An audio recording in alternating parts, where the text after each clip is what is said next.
écoutez Le Petit Tonneau, le podcast omniscient. Et salut à tous les amis, bienvenue dans cet épisode, le numéro 4 du Petit Tonneau. Je me trompe pas, c'est bien le 4, Paul ? Non, tu te trompes pas, c'est bien le 4, Pierre. Je plaisante, c'est Jérém. Mais oui, Paul, qu'est-ce qu'il est marrant. Bonjour Paul, comment est-ce que tu vas ? Eh ben écoute, figure-toi, j'ai fait les épaules aujourd'hui, donc impeccable. Et toi ? Il est baraque. Je suis baraque. Merci de m'accueillir Paul chez toi pour l'enregistrement de cet épisode. Bon, avec plaisir. Aujourd'hui, un petit concept pour briser la monotonie. On en est déjà à l'épisode 4, donc on va garder le concept de suivre les thèmes d'un Trivial Pursuit. On va toujours être omniscient, mais on va se faire un petit, un ping-pong d'impro avec notre ami Paul. Et on va se poser des questions sur globalement nos tops ou nos tier lists de chaque thème. Chacun, on va se poser les questions d'un thème et on ne connaît pas déjà les questions, donc on va devoir un peu surfer sur la vague. Ok, t'es chaud ? Je suis très chaud. Allez, c'est parti. Je propose qu'on fasse les jingles à la bouche. Non, ils sont bien pas à la bouche. Bah merci, c'est sympa. Enfin, j'adore quand tu fais mes idées. Bah sinon on peut les faire à la bouche. Connard. On peut les faire à la bouche. Mais faut les faire un petit son, du coup faut pas faire le même jingle parce que c'est un lancer de dés. Non, tu fais pas bien. Ça fait comment ? On dirait une tourterelle qui s'envole. Ça fait quoi ? C'était bien fait, non ? Bof. Si, j'avoue que c'était absolument parfait. On aurait pu croire que t'as rajouté un truc en post-prod. Non. C'est moi qui l'ai fait avec ma bouche. Rien dessus, je le fais. Vas-y. Bluffant. Je peux le refaire 2 fois de suite. Mais c'est incroyable. Bande, plus de 2, je peux pas. J'ai plus de souffle. J'ai bout de souffle, je suis au bout du rouleau. Alors, commençons. Est-ce que tu veux lancer les hostilités ? On fait un pierre-feuille-ciseaux, c'est quelque chose de très radiophonique. Oui. En une manche. 1, 2, 3, pierre, feuille, papier, ciseaux. Ciseaux. Oh putain, on est tombé sur le même truc. 1, 2, 3, pierre, feuille, papier, ciseaux, pierre. 1, 2, 3, pierre, feuille, papier, ciseaux, papier. Voilà, vache. 1, 2, 3, pierre, feuille, papier, ciseaux, pierre. Oh, on dirait que c'est scripté. Infernal. 1, 2, 3, pierre, feuille, papier, ciseaux, papier. Feuille. 1, 2, 3, pierre, feuille, papier, ciseaux, papier. Oh, Yeah, t'as gagné, t'es trop. Tu es Ronaldo, CR7. Tu vas en Arabie Saoudite ou quoi ? Big up à Daniel Limousin. Je commence du coup ? Ouais, vas-y. Camembert jaune, histoire. Je vais commencer avec le thème histoire. Oh, j'adore. Et je vais te demander quel est ton assassinat historique préféré, s'il te plaît. C'est hilarant. Un assassinat. Est-ce qu'on considère que le fils Léon a crevé le bidon de Napoléon ou c'est juste une chanson ? Non, c'est juste une chanson. D'accord. Et bien dans ce cas-là, mon assassinat préféré dans l'histoire, je dirais, alors j'hésite entre Lincoln et JFK ou l'archiduc d'Autriche-Hongrie à Sarajevo. Comment il s'est achevé déjà ? Thomas. Ok. Comme Thomas Vauclair. Peut-être lui. Non, Thomas Vauclair, c'est un cycliste.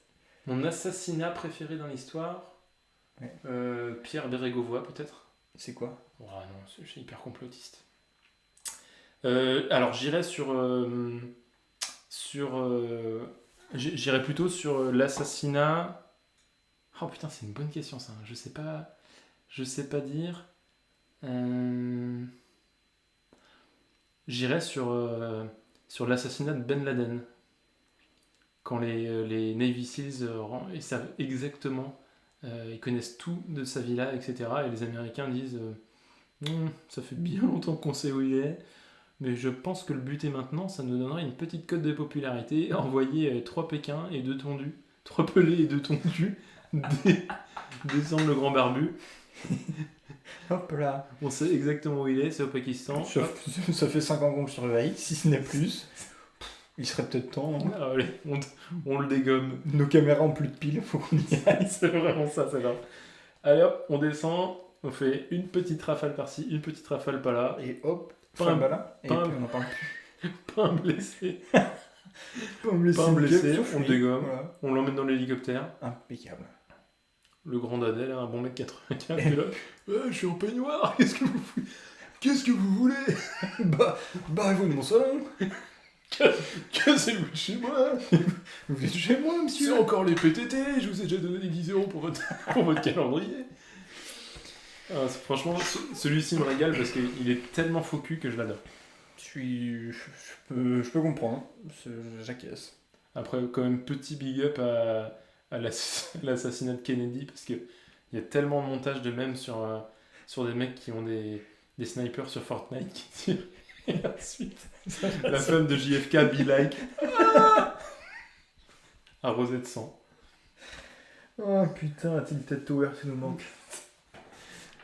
Alors, et ben je vais te. Est-ce demander- que ma réponse te convient ou pas? Ta réponse me convient entièrement. C'est parfait. Bon, parfait. Merci. Alors, t'as fait de l'histoire, moi je vais te faire commencer par géographie, mais ça fait un peu trop court du collège.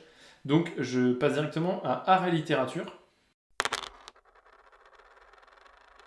Camembert violet, art et littérature. Quel est selon toi le tableau le plus iconique de l'histoire et pourquoi? Je parle de peinture. Ah. Je te sentais parti sur Excel. Tu imagines? Oh non, j'imagine. Ça serait dingue. Imagine si c'était pour de vrai. Je réfléchis.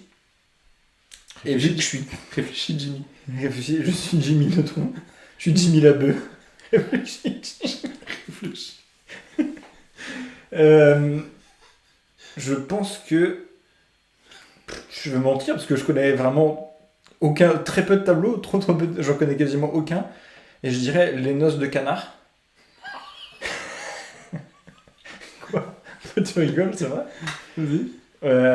C'est le tableau qui est en face de la Joconde au Louvre. Et donc je me dis que c'est un tableau de maître, je sais même pas qui. Bah, de Vinci, non? Les Noces de Canard. Ah, je crois que c'était Canard et le tableau c'était Les Noces. Et peut-être bien de Vinci. Mais c'est un tableau de maître qui est magnifique. Et, Paul Véronèse. Voilà, On étale notre culture, c'est propre. Le Pas du podcast omniscient. pas du tout de Vinci. Et voilà, et donc Les Noces de Canard qui est un magnifique tableau, immense, etc. Et qui est en face de la Joconde, et tu te dis que c'est un tableau si incroyable, mais que Le tableau le moins vu du monde. voilà, tout le monde passe à côté, puisque tout le monde regarde la Joconde et tourne le dos aux Noces de Canard. Et pour moi, ça, je me dis, c'est vraiment le signe des plus grands. Si tu veux, pour moi, Les Noces de Canard, c'est Hatem Ben Arfa. Pourquoi? Rien, je vais pas dire d'autres trucs. Non, je coupe là, j'arrête ma comparaison. Pour moi, c'est Hatem Ben Arfa, c'est tout. Parce qu'il a joué à Newcastle. Non. Il n'y a pas de. Je trouve qu'il y a un air de ressemblance.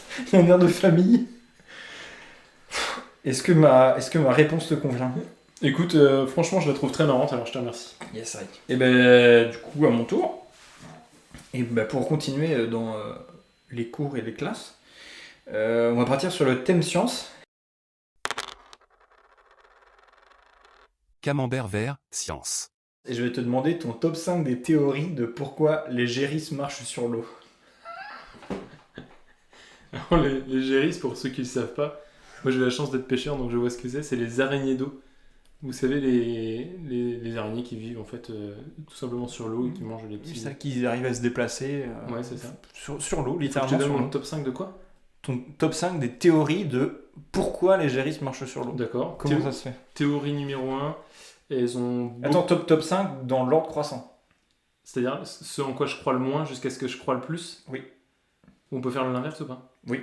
Alors, décroissant. Ce que je crois le plus, sans rien connaître des gérisses, car je déteste l'entomologie, c'est elles sont très légères avec énormément de portance, parce que le bout de leur pied il est très large, enfin très long. C'est comme si elles chaussaient du 74 pour un homme, quoi. Et donc du coup, beaucoup de portance, comme des raquettes sur la neige, quoi. Sauf que là, c'est des pattes sur l'eau. Ça, c'est mon top 1. T'en penses quoi? Ben, je pense que je suis plutôt d'accord avec toi. Et je crois que j'avais lu une étude qui avait calculé la longueur des pieds qu'il fallait pour un homme pour pouvoir marcher sur l'eau de taille moyenne. Et Vraiment, tu c'était- retrouves un taf. et c'était des pieds de quasiment 3 km de long, je crois, pour pouvoir marcher sur l'eau. Donc, potentiellement, les gérisses ont des pattes de 3 km de long. En ratio.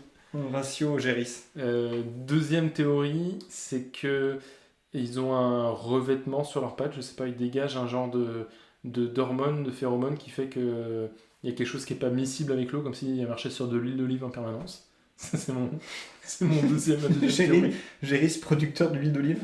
Clairement, c'est exactement ça. De l'huile de Géris plutôt. Peut-être ça s'appelle tout Olivier. T'imagines? Olivier l'huile. À l'huile.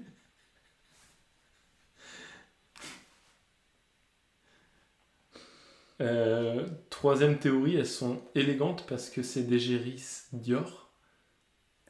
Quatrième théorie, Quel rapport avec le fait qu'elle marche sur l'eau? bah parce que c'est comme quelqu'un qui est hyper stylé, quoi, il marche sur l'eau et tout lui réussit.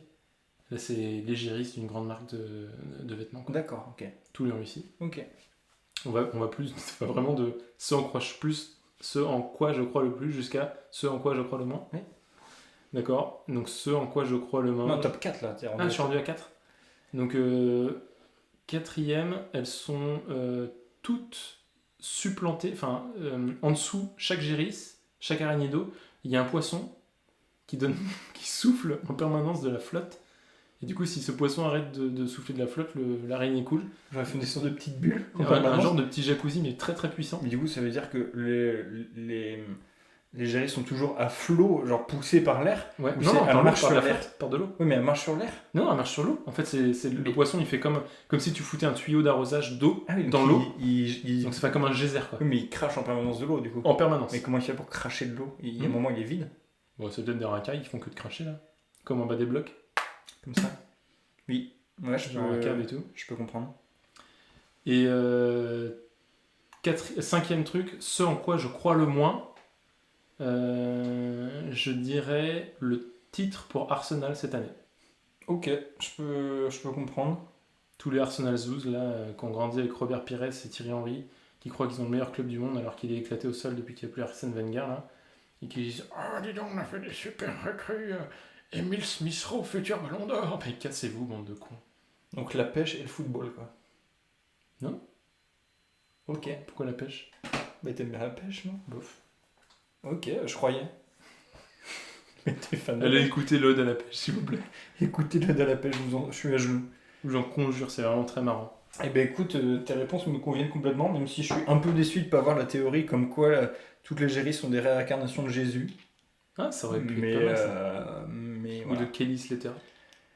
Oui, Il est mort. je sors sur ces putes comme Kelly Slater, comme dirait Alpha One. Voilà. Que des bonnes rêves. Petite citation gothique, non. Rap, oui. Il est pas gothique. Non, pourquoi? Pourquoi il serait gothique, dis-moi? Dis-moi pourquoi il serait gothique, Alpha One. Bah. Aucune idée. Oui, t'as pas de raison. Non. Ok, bon, ça me va alors. À À ton tour. À mon tour. Alors, je te donne le thème géographie. Camembert bleu, géographie. Je veux que tu me donnes le top 3 des pires villes dans lesquelles tu es allé. Top 3 des pires villes dans lesquelles je suis allé. Waouh, c'est compliqué, il y en a tellement. En 1, Est-ce que tu es venu me voir quand j'habitais à Orléans ou pas? non, je ne crois pas. Ok. Bon. Sinon, j'aurais pu la mettre en 1. Peut-être top 1, Morlaix en hiver. Ah ouais? Big up à notre bro Gilles Pignon. Si tu- Il Morlaix, Gilles? Non, bah, comment ça, Gilles de Morlaix? Il ne l'a jamais dit pourtant. Bah ouais, je suis étonné. 4 tweets sur 5. Mais non, Morlaix en hiver, bah Gilles, je t'en supplie, contredis. Si tu écoutes ce podcast, contredis-moi en réponse à ce tweet-là. Juste contredis-moi, donne-moi des raisons de pourquoi Morlaix c'est bien en hiver. J'y suis allé en hiver, il y a rien. C'est vraiment le vide, c'est moche. Il y a rien du tout. Tu ne peux en retirer rien de cette ville. Ça reste la cité au viaduc, c'est quand même magnifique. Non, il n'y a rien. Faut arrêter de dire c'était. Mais c'est faux. C'est faux, je nie Il n'y en a bloc. même pas de viaduc. Je nie en bloc. Il n'y a pas de viaduc. Ils ont incrusté ça sur Photoshop, sur la page Viaduc, il Wikipédia. est à Millau. Viaduc. D'accord. Rien nulle part ailleurs. T'as jamais entendu le viaduc de Millau? Jamais. Allô. Réveille-toi, allô. Top 2 des villes, des pires villes dans lesquelles j'y suis allé. Peut-être des plus décevantes. Je dirais Ouarzazate. Voilà, décor de cinéma. Ah, c'est magnifique, incroyable. Oui, c'est pas plus mal. Décor de Astérix Obélix Mission Cléopâtre. Après, surtout décevant, quoi. La ville est pas folle. Il y a juste que Studio. Franchement, par rapport à mes attentes, c'est décevant. En soi, la ville est pas si mal, mais par rapport à mes attentes, c'est vraiment très décevant. Pour moi, ça reste une étape du Paris-Dakar. De ce qu'on m'avait vendu. Big up à Henri Sagnier. Oui, d'ailleurs, Henri Sagnier, qu'est-ce qu'il devient, Henri Sagnier? Bon, il est avec Lionel Chamoulot, il tape la belote. Nickel, je prends un pic. Et top 3 des pires villes dans lesquelles je suis allé. Je dirais peut-être la Génétouze. What the fuck is that? Puisque c'est une petite ville en Loire-Atlantique, je crois, ou en Vendée, je sais même plus. Et il n'y a rien, et le nom est ridicule. Génétouze. La Génétouze, ça ressemble à partouze. C'est partouze faite par des génettes. Des génies qui font une partouze. Des génies. Oh la dent, encule-moi. Voilà, donc Génétouze, juste pour le nom, je dirais peut-être la Génétouze. Juste pour le nom. Bah ok, merci. Voilà, donc j'espère que. Très heureux. Mes réponses te conviennent? Ouais. Okay. Je me permets de juste rajouter moi mon petit oui, big up dis-moi. À la ville de Pont-à-Mousson. J'ai jamais été aussi triste qu'en passant à Pont-à-Mousson. Qu'est-ce que Pont-à-Mousson? Pont-à-Mousson, c'est une ancienne ville industrielle, ça doit être dans la Meuse ou dans la Moselle, enfin c'est près de Metz là-bas. Et en fait, tu as des kilomètres et des kilomètres et des kilomètres d'usines abandonnées. C'est presque joli en soi, parce que t'as l'impression vraiment d'être, pour le coup, comme à Ouarzazate, dans un décor de cinéma. Mais c'est terriblement triste parce qu'il ne reste plus rien. Et d'ailleurs, petite anecdote, si vous regardez toutes les plaques d'égout qu'il y a dans les villes, c'est souvent marqué PAM dessus parce qu'elles ont été fondues à Pont-à-Mousson. Ouais. D'accord, ok. Ben merci pour ça. Et oui, pour préciser aussi. Et big up à la tweetos Victorine de la PAM à ce sujet. Peut-être qu'elle est de Pont-à-Mousson. Ou peut-être que c'est une plaque d'égout. peut-être qu'il n'y a plus les égouts. J'en sais rien. Et non, oui, petit disclaimer, c'est que moi j'ai jamais été dans l'Est ou dans le Nord de la France. Donc voilà, c'est pour ça que j'ai pas tant de villes si tristes que ça. Ok, non mais ça se comprend. Ça se comprend. Sinon, tout aurait été dans la hiérarchie. Tout ton top 3 aurait été autour de l'île. Et de Maubeuge. Globalement, toutes ces merdes là, ça aurait été par là. Je vais partir moi sur mon dernier thème, c'est pour toi, ça sera le thème divertissement. Camembert rose, divertissement. C'est surtout en écho avec la fin de Twitter, qui maintenant sera renommé en X. D'ailleurs, j'ai vu qu'il faut le prononcer X, comme X en espagnol, donc c'est avec X. Et je vais te demander ton top 3 des meilleurs tweets que tu as vus sur ce réseau, s'il te plaît. Des meilleurs tweets que j'ai vus. Donc je dirais que mon top 3, mais là je le fais de tête parce que j'ai pas pu étudier la chose. En top 3, il y avait un tweetos qui s'appelait Platon du Rire qui avait tweeté un truc du style bonjour, je suis donneur d'organes, tu veux un intestin grêle, tiens, attrape. Non, je rigole, il y a toute une procédure. Celle-là, c'est complètement con. Mais Fumax, il a connu un vrai succès. Ensuite, en 2, c'est un immense classique incontournable de Twitter, le rayon terreau au bricomarché de je sais plus où, de Charleville-Mézières. Je connais pas. Mais si, il y a Sylvain Fitmodel qui tweet big up au rayon terreau bien sûr. De je sais plus. Classique. Aux membres du rayon terreau de je sais plus quelle enseigne de Truffaut de Charleville-Mézières. Ça a beaucoup parlé derrière leur dos, mais ça a travaillé en silence et aujourd'hui ça paye. Incroyable. Celle-là, elle me fume, mais c'est vraiment un grand classique, quoi. Je sors rien de très... Et puis après, moi, ma masterclass, bon, elle est extrêmement connue, parce que je le remets partout, c'est le sujet était en train de parler d'artichaut, et Daniel Limousin, feu Daniel Limousin, big up à lui, qui dit juste « J'en ai mangé vinaigre... » Attends, « J'en ai mangé vinaigre midi. » C'est-à-dire que je pense qu'il voulait écrire « J'en ai mangé à la vinaigrette ce midi. » Et du coup, il a oublié les 3/4 des mots de son tweet. Et c'était hilarant. Et du coup, je lui réponds est-ce que vous payez vos tweets au caractère, Daniel? Ce à quoi il me répond j'ai une alimentation déplorable.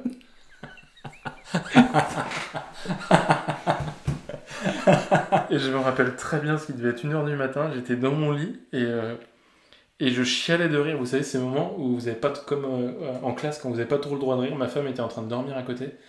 Et je pleurais des larmes de rire tellement que ça n'avait ni queue ni tête. Donc pour moi, c'est mon top 1 masterclass. Je peux comprendre. Et j'ai vu quelques fois que tu l'as remis. À peu près tous les jours. J'ai vinaigre ce midi. Très bon. Très bon, très bon. Et ben ouais, ben merci. Je pense que c'est un bon top 3. Camembert orange, sport et loisirs. Et ma dernière question, mon petit Polo. Sport et loisirs. S'il te plaît, donne-moi ton top 3 des plus grands athlètes de l'histoire et tu justifies. Ok. Athlètes de tout sport confondu, hein, c'est pas de l'athlétisme. C'est-à-dire Tout sport confondu, c'est quoi les... tous les sports. The greatest. Three greatest. Top 1, Kobe Bryant, parce que j'ai jamais vu quelqu'un copier autant à la perfection Daniel Balavoine. Daniel Balavoine. Je suis un petit bâtard. J'ai jamais vu quelqu'un copier autant à la perfection Michael Jordan. Donc je dirais top 1, Kobe Bryant. L'enculé. Quoi ? Il va se prendre toute la fanbase des Lakers sur le dos. C'est-à-dire peut-être Des quoi ? une personne, des Lakers. Je connais pas. C'est quoi ? Les jaunes. En parlant de jaune, je dirais Lance Armstrong. Voilà. Pilote de vélo, incroyable. Voilà, il a remporté le Tour de France un nombre de fois incalculable. Pour moi, c'est top 2. Énorme tricheur, donc pour l'instant ton top est éclaté. Il n'y a aucune preuve. Et top 1, Michael Jordan. Voilà, sa saison où il a fait du baseball, incroyable. Quel baseballeur de fou. Baseballeur incroyable. Il a fait une saison, après il est reparti comme un roi. Franchement, Michael Jordan, il tient la batte comme personne. Il a laissé une trace indélébile dans l'histoire de ce sport. Pour moi, oui. Voilà. Est-ce que donc récapitule-moi ton top 3 de 3 à 1. Ouais. 3, Kimi Räikkönen, 2, Lionel Messi et 1, Michael Jordan. Tu dis quand même un qui est bon. Bien sûr. Et merci Paul pour ce top 3 pas piqué des hannetons. Tu n'as pas froid aux yeux hein, parce que tu vas t'en prendre plein la tartiflette. J'ai pour nos auditeurs. plein la tartiflette. Tu viens de savoir. Je viens d'inventer cette expression. Nul à chier. Oh là, je vais me faire engueuler, je vais me prendre plein la tartiflette. Ça n'existe pas. Pas du tout. Petite reco culturelle comme d'habitude avant de se quitter. Est-ce que tu penses à quelque chose ? Ouais, bien sûr, j'ai une recommandation et ça sera pour moi pas culturel mais gastronomique. Le plat dont je suis étoilé ou je sais plus. En tout cas, j'ai une vidéo Insta qui parlait de ça. Chez Lidl, ils vendent des tout petits concombres. Ah, nouveau petit big up à Gilles Pignon. Gilles, pense à toi. Et ils vendent des tout petits concombres et qui ont le goût de vrais concombres. Enfin, c'est des vrais concombres, mais ils ont le goût des grands concombres. Et en fait, tu peux les couper en fines tranches. Et après, dedans, tu peux mettre un peu de sauce soja, du sésame dedans, comme ça. Et tu peux les manger après, et c'est super bon. Donc les mini concombres de chez Lidl, ouais, alors ils sont pas mini, tu vois, c'est quand même plus gros que des cornichons. Mais c'est beaucoup plus petit que des concombres. Ça fait quoi, 15 cm ? Un peu moins. Oh, c'est déjà hyper grand, enfin... Moi, je trouve pas. Et toi alors, mon Jérém, est-ce que tu as une reco à me donner et à partager avec tous nos auditeurs ? Ah, tu feras attention, tu parles saccadé. Ah non, mais il faut remonter le petit process. C'est parce que je suis le Renoir dans Malcolm et j'ai coupé au montage toutes les fois où je respire. Ou encore tu es Fly in the Salami Stone pendant que tu chantes. Gros big up à toi. Qu'est-ce que je voulais dire ? Moi, ma reco, c'était une chaîne TikTok qui est celle de l'Huisier Affineur. Vous savez, je suis un immense fan de fromage et l'Huisier Affineur fait de courtes vidéos à propos du fromage. Et généralement, ses vidéos les plus connues sont celles où il fait de la raclette ou celles où il compare un fromage fermier avec un fromage industriel. C'est vraiment hilarant de voir que il a des fromages que tout le monde a déjà goûté et que tout le monde connaît, que c'est dans tous les supermarchés du monde. Et lui, il est là genre... Un Babybel, mais qu'est-ce que c'est un Babybel ? J'ai jamais vu ça. J'ai vu la vidéo du Babybel, il mange avec la... La croûte semble vraiment très bizarre. C'est du plastique, on dirait. Elle est rouge. Ah oui, c'est un emballage plastique. Il faut pas la manger. Et il coupe son Babybel avec un couteau à fromage. genre le truc hyper propre. Sur un plateau. C'est un fromage de fou et tout. Il coupe du ficello avec son couteau à fromage. Ça n'a pas beaucoup de goût. On voit que c'est un industriel. très peu de retour en bouche. Je préfère largement ce brin d'amour fermier de Corse. Bah ouais, mon pote, c'est normal. Hein. Bien vu, j'ai bien fait de m'abonner à ce TikTok. Et donc, très cool d'ailleurs d'avoir un mec qui doit avoir au moins la soixantaine et qui fait des TikTok de fromage et qui fait découvrir cet immense aliment c'est même cet immense art de vivre et culture qu'est le fromage au plus jeune. Donc voilà, gros big up à lui, il a l'air en plus hyper sympa. C'était ma reco du jour. Et c'est quoi ton fromage préféré ? Je n'ai pas de fromage préféré, c'est vraiment en fonction des saisons parce que je suis un énorme bobo du fromage. Et là, on enregistre, on est actuellement le 17 décembre 2017. C'est quoi c'est quoi ton fromage préféré ? Caprice des dieux, de loin.